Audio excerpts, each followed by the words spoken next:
dadku kale nasiib badan waxaad orodaya ayaan ku weeday dad baa maalin walba ka tallaabsada waa mucjiso tan adduunyada ah waxaan halkan ku soo gudbin doonaa qiso cajiib ah ku soo dhawaada Mustafa Maax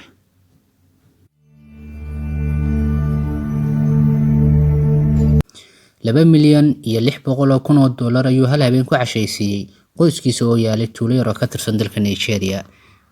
Nigeria ayaa badda ka soo qabsaday kalluunka loo yaqaan blue marlin fish oo ah mid ka mid ah kalluumada ugu qaalisan uguna dheereeya dunida.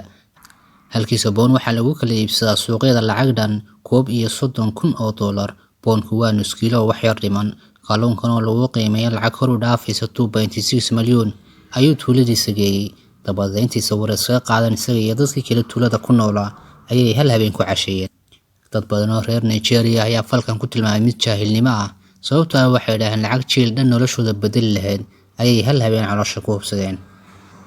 blue marlin fish waa nooca badweynta Atlantic ku jira ee afka dhuudhuuban waa mid aad u dheereeya saacadii waxa uu jiraa 110 kilomitir halkiisa kiilo nooca cad waxa lagu kala iibsadaa $64,000 isaguna waa 94 kilogram qiimihiisa ayaa gaadhay 30 milyan maaha lacag fudud waa lacag aad u adag waxay noloshooda bedeli kartaa jiildan waxa lagu dhisi karaa magaalooyin qurux badan balka waran hadii aad ugu heli lahayd sidee ayaad oran lahayd ma cuni lahayd hal habeen sida ninkan oo kale mise noloshada ayaad ku bedeli lahayd maanta barnaamijkeenu intaas ayuu nooga yahay intaynu mar labaad kulmanayna waxaan idinkaga tegayaa wassalaamu calaykum ورحمة الله تعالى وبركاته.